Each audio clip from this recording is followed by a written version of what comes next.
There's something about Novak Djokovic that makes him feel inevitable. Every time he steps onto a tennis court, there's a quiet confidence in his eyes, like he already knows the ending. And it usually ends with him holding a trophy. For more than a decade, the Serbian superstar has stood as the immovable force of men's tennis, a symbol of discipline, resilience, and pure mental warfare.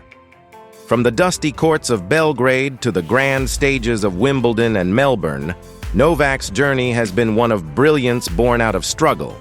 He wasn't supposed to be this good. When Djokovic was growing up, war and chaos surrounded his childhood. Air raid sirens often replaced bedtime stories. Yet amid the uncertainty, a young Novak found solace with a racket and a tennis ball, striking it against the walls of a local ski resort his parents owned. Even then, his focus was razor-sharp. Under the guidance of Jelena Genčić, one of Serbia's most respected coaches, Novak's talent was molded into something extraordinary. She once said, "He's a golden child. This boy was born to be a champion." She was right. From the start, Djokovic carried himself like someone who wasn't just chasing greatness. He was destined for it. As he climbed the tennis ranks, the world started to notice his unrelenting work ethic. Novak's early years were defined by heart, hustle, and that signature elastic defense. He had this ability to stretch the court, chase every ball, and somehow turn defense into offense. His movement wasn't human, more like liquid energy sliding across the baseline. But his journey to the top wasn't smooth.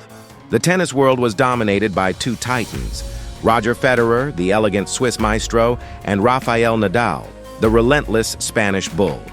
For most players, just sharing the court with them was an honor. For Novak, it was a challenge, a chance to prove he belonged in the same breath, and prove it he did. The rise of Djokovic was like watching a machine upgrade in real time. Every year, he added something new. Better fitness, sharper focus, stronger mentality. He wasn't just learning to win, he was learning to dominate. His breakthrough came in 2008 when he captured his first Grand Slam title at the Australian Open, defeating Jo-Wilfried Tsonga in a powerful display that announced to the world a new era had begun. From that moment, Djokovic was no longer the underdog. He was the storm on the horizon. Then came the golden years. 2011, the season that rewrote tennis history. Djokovic went 41-0 to start the year, dismantling Federer and Nadal repeatedly, collecting titles like they were souvenirs. It wasn't just his victories that stunned people.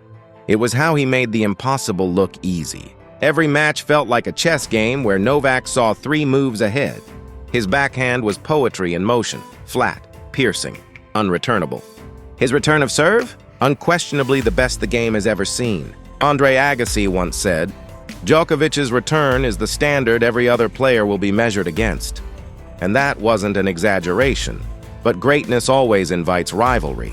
Novak's career has been defined by his epic battles with Rafael Nadal, Roger Federer, Andy Murray, and even Stan Wawrinka. Each rivalry shaped him in a different way. Against Nadal, it was a clash of endurance, fire versus fire. They faced each other 60 times, the most in Open-era history, with Djokovic holding a narrow 31-29 edge. It's a duel that feels less like sport and more like mythology.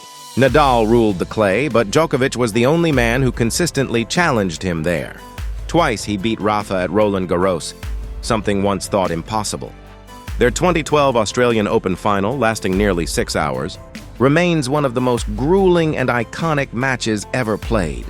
Both men collapsing at the podium afterward, drained yet immortalized. With Federer, the rivalry was artistry versus precision. Federer had the grace, but Djokovic had the grit. Their encounters were timeless, especially the 2019 Wimbledon final, which stretched into a record-breaking 5-set thriller.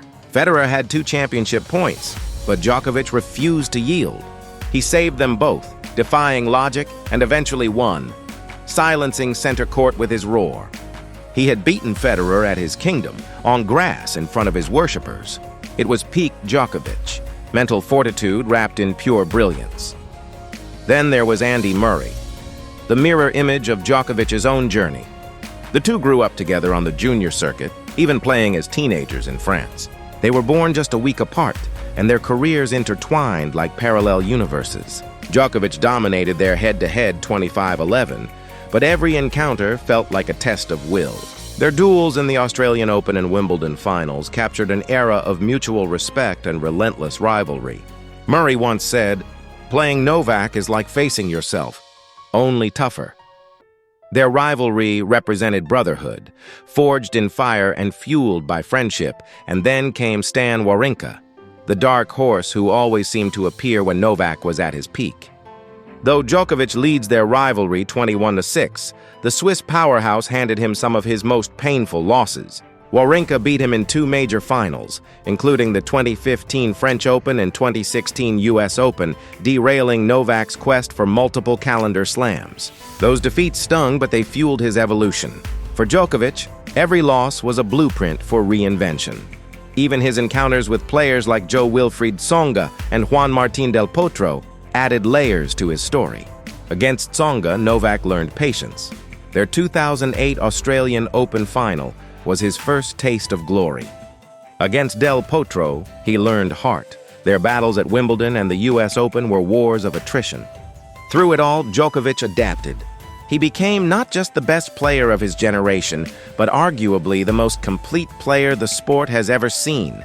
His athleticism defies physics. His flexibility, movement, and balance are unmatched. Todd Martin once said, "His athleticism is from another world. Nobody returns serve like him."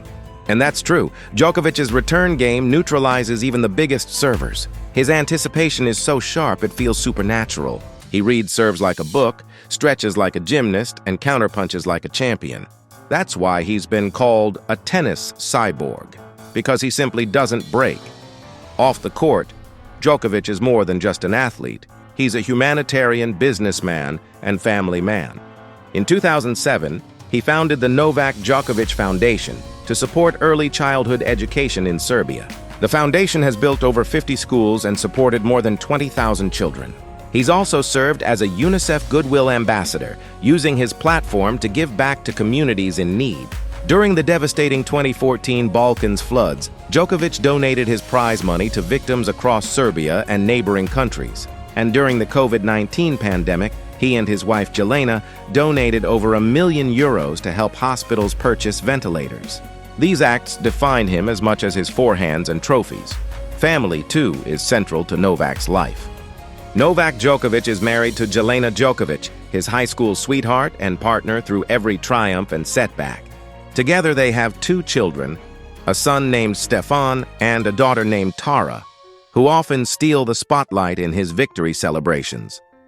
Behind the intensity and mental firepower, Novak is a loving father and husband. Grounded by the people who've been with him long before the world started chanting his name. As of now, Novak Djokovic's net worth is estimated to be around $47 million. He's earned over $180 million in prize money, the most in tennis history, and built an empire through endorsements and business ventures. Brands like Lacoste, Asics, Hublot, and Peugeot have partnered with him, drawn to his global appeal and professionalism. Still, it's the rivalries and the records that keep fans talking. Djokovic is the only player in history to have beaten Nadal at all 4 Grand Slams. He's also the only man to win each major at least 3 times, a testament to his adaptability across all surfaces. His Grand Slam count continues to rise, already surpassing Federer and Nadal, solidifying his claim as the greatest of all time. But beyond numbers, Novak's greatness lies in his story.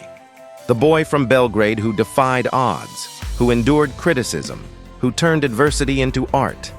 His coaching journey reflects that same evolution.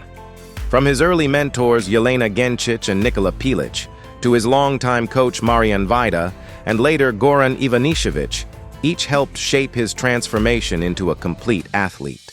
With each phase, Novak refined his technique, his diet, and even his mental approach.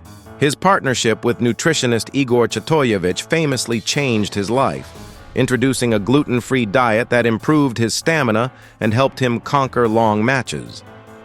Djokovic's obsession with self-improvement borders on scientific.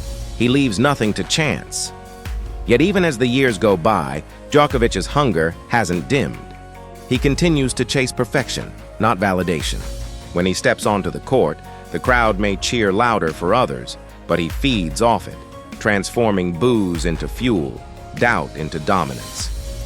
There's a saying that champions are made in silence, and for Novak, those long nights of practice, meditation, and reinvention have shaped a legacy that speaks louder than any cheer ever could. So when the story of tennis is told, the story of Federer's grace, Nadal's fire, and Djokovic's unbreakable will, one truth remains. Novak Djokovic didn't just survive the Big Three era, he conquered it. He didn't just change the game, he mastered its every detail. And when the sun finally sets on his remarkable career, the sport will look back and realize that we were witnessing more than a player. We were witnessing the greatest champion tennis has ever known. Champion tennis has ever known.